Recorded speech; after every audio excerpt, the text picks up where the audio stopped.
ہے تجارت کے معاملات میں سے کچھ 5 چیزیں ہیں. ایک کو ہم نے پچھلے جمعے بیان کیا. تو تجارت میں ایک معاملہ ہے ناپ تول کا، لین دین کے.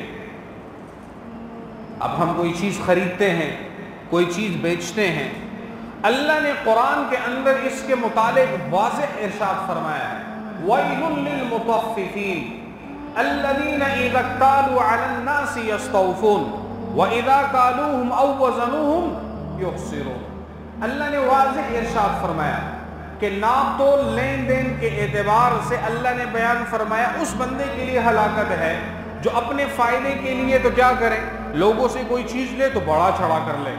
اب مثال کے طور پہ میں کسی سے غلہ لے رہا ہوں تو کلو کے اوپر بھی ڈال لیتا ہوں، بس یہ زیادہ میرے پاس آ جائے. میں نے لوگوں کو دینا ہے تو پھر اس میں سے میں کمی کرتا ہوں. تو اللہ نے بیان فرمایا وَيْلٌ. وَيْلٌ کا لفظ جو ہے وہ عربی میں ہلاکت کے لیے ہے، ایسی ہلاکت کہ جس کے بعد اٹھنا ہی نہ ہو. اللہ نے بیان فرمایا ناپ تول میں جو بندہ کمی کرتا ہے اس کے متعلق اللہ کا یہ اعلان ہے. تو ہم نے تجارت کے اندر صرف یہ سنا ہے کہ بھئی کوئی چیز خریدی تجارت کے اندر تو برکت ہے، سنا ہوگا آپ نے. عموماً ہمارے یہ بڑے بھی فرماتے رہتے ہیں بھئی تجارت میں اللہ نے برکت رکھی ہے. کون سی تجارت کے اندر اللہ نے برکت رکھی ہے؟ نمبر 1 ناپ تول میں کمی نہ ہو. نمبر 2 کوئی چیز خراب دیکھ کر نیا دکھا کر خراب بیچ کر یہ چیز نہ ہو. نمبر 3 مارکیٹ کے ریٹ سے زیادہ زیادہ منافع کے ساتھ بیچنے والا نہ ہو. نمبر 4 ایسا نہ ہو کہ بھئی چوری کا مال بیچنے والا ہو. اسی طرح اور بہت سی چیزیں ہیں تجارت کے اندر. جب تک یہ باتیں موجود ہوگی تب جا کے تجارت کے اندر برکت ہوگی. اب آپ دیکھیں میں نے پہلے جو عرض کیا کہ اللہ نے اتنے وعید عبادت کے متعلق نازل نہیں فرمائی، معاملات کے لین دین میں جو وعید نازل فرمائی آپ حیران رہے. قوم شعیب علیہ السلام اللہ نے بیان فرمایا وَإِلَىٰ مَدْيَنَ أَخَاهُمْ شُعَيْبًا. دوسری طرف کیا بیان فرمایا قَالَ يَا قَوْمِ اعْبُدُوا اللَّهَ مَا لَكُم مِّنْ إِلَٰهٍ غَيْرُهُ. عقیدہ سمجھایا. اللہ نے شعیب علیہ السلام کو تقریباً 3 یا 4 غالباً ہے سورتوں کے اندر شعیب علیہ السلام کا واقعہ ہے. کتنے؟ 4 سورتیں. سورہ ہود، سورہ شعراء، سورہ اعراف اور ایک سورت اور ہے جس کے اندر اللہ تبارک و تعالی نے قوم شعیب اور شعیب علیہ السلام کے واقعے کو نازل فرمایا. اب اس واقعے میں آپ غور کریں. یہ مدین کے رہنے والے ہیں. مدین جو تھا یہ حضرت ابراہیم علیہ السلام کا بیٹا. حضرت اسماعیل علیہ السلام کے ساتھ اس نے حجاز مقدس میں ہجرت کی. مدین جو ہے یہ حضرت ابراہیم علیہ السلام کی اولاد میں سے ستیلا بیٹا بھائی تھا.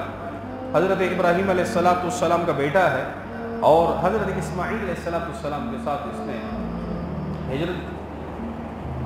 اب اسی مدین کی اولاد میں سے حضرت شعیب علیہ السلام یہ وہاں سے اپنے علاقے کے سطح مرتفع، وہ علاقہ جو سرسبز و شاداب ہوتا ہے، پانی کثیر ہوتا ہے اور باغیچے بڑے ہوتے تھے، تو یہ وہاں پہ آباد ہوئے جہاں پہ سبزہ زیادہ تھا. اب انہوں نے کیا کیا؟ انہوں نے تجارت شروع کر دی. اب تجارت میں تو اللہ نے برکت رکھی ہے. تجارت تھوڑے سے شروع ہو کر کافی طویل تک پھیلتی اگر اخلاص ہو اور قرآن و حدیث کے مطابق ہو. تو آگے انہوں نے تجارت یوں شروع کی کیونکہ وہاں پہ چارہ سرسبزہ اور پانی کثیر مقدار میں تھا، تو انہوں نے باغات لگانے شروع کر دیے. انگور کے خوشے سے مختلف قسم کے پھل لگانے شروع کر دیے. اتنے پھل اور اتنے باغیچے اللہ نے ان کو اتنی برکت دی، اتنی وافر مقدار میں اللہ نے ان کو یہ پھل پھول دیے کہ بھئی پورے علاقے دور دور سے لوگ تجارت کے لیے صرف یہیں پہ آتے ہیں، ان کے ساتھ تجارت ہی لیتے ہیں. حضرت شعیب علیہ السلام کو اللہ نے ان کے درمیان کیوں بھیجا؟ اس کا پس منظر یہ ہے کہ اس قوم نے جب یہ دیکھا کہ بھئی ہم تو تجارت میں سب سے آگے ہیں، اول درجے پر ہے، ہم تو اول مقام پہ ہیں، ہمارا تو کوئی تجارت میں ثانی نہیں، ہمارے مقابل میں کوئی کڑا ہونے والا نہیں، ہم تو اپنے باغیچوں اور اس میں سے اتنا پھل پھول نکال کر لوگوں کو بیچ رہے ہیں کہ کوئی ہمارے مقابل نہیں آ سکتا. انہوں نے کیا کیا؟ جب لوگوں سے لیتے تو زیادہ لیتے، لوگوں کو بیچتے تو کم بیچتے، تجارت میں دوغلا پن. انہوں نے یہ چیز شروع کر دی. اب اللہ تبارک و تعالیٰ کو ان کی یہ بات جو ہے پسند نہیں آئی. یاد رکھیے جب بھی زمین کے اندر فساد آتا ہے اللہ نبیوں کو بھیجتے ہیں، اور جب زمین کے اندر فساد پھیلتا ہے نبیوں کی دعوت سے بھی نہیں روکتا، پھر اللہ کے عذاب آتے ہیں۔ اب نبی نہیں آئیں گے، اب علماء موجود ہے، العلماء ورثۃ الانبیاء، انبیاء جو ہے اس کے ورثہ کون سے ہیں؟ علماء ہیں۔ اب علماء ممبروں سے باز و نصیحت کے جگہوں سے آپ کو یہ باتیں بتائیں گے، تب بھی اگر امت عمل نہیں کرے گی پھر اللہ کے عذاب آئیں گے۔ حضرت شعیب علیہ السلام نے جب تشریف لائے، اللہ نے ان کو نبی بنا کر بھیجا تو اپنی قوم کو مخاطب کیا، اے میری قوم یہ کیا کر رہے ہو؟ یا قوم اوفوا المکیال والمیزان، کہ کیا کرو؟ ناپ تول میں پورے کے پورے لوگوں کو دو۔ ایسا نہیں کہ بھئی ترازو اٹھایا، چاہے ریڑی والے ہو، چاہے دکان والا ہو، چاہے بڑے سطح پر تجارت کرنے والا ہو، چاہے بڑے پیمانے پر کاروبار کرنے والا ہو، جب ناپ تول کی باری آتی ہے تو ایسا لوگوں کو دیتے ہیں جیسا ہے کہ ہاتھ کانپ رہے ہیں، تول سے بھی کم دیتے ہیں۔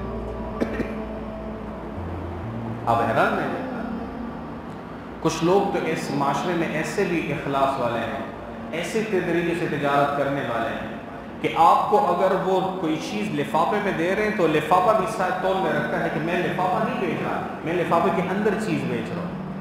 ہم تجارت میں ہم نے یہ سمجھا کہ بس صرف کمانا ہے۔ کسی بھی دکاندار کو آپ کوئی چیز واپس کرو، بعض تو ہے ماشاءاللہ وہ کہتے ہیں جی دے دو۔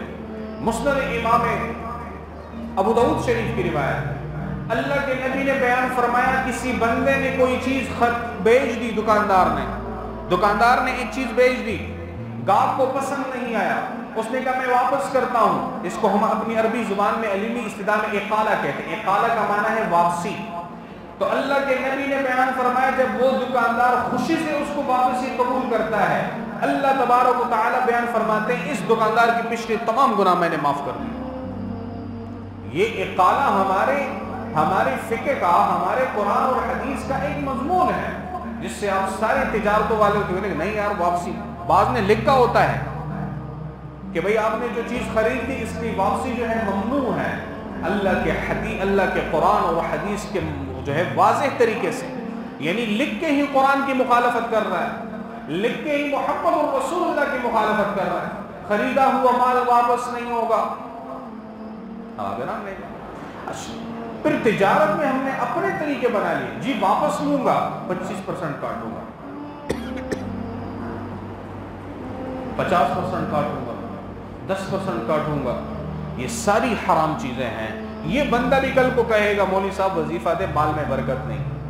میں اکثر کہتا ہوں عبادت کے متعلق آپ کو سب مسائل اکثر آتے ہوں گے، معاملات کے متعلق پوچھیں، معاملات ایسا نہ ہو عبادت لے گئے معاملات کی وجہ سے لوگوں کو دے گئے۔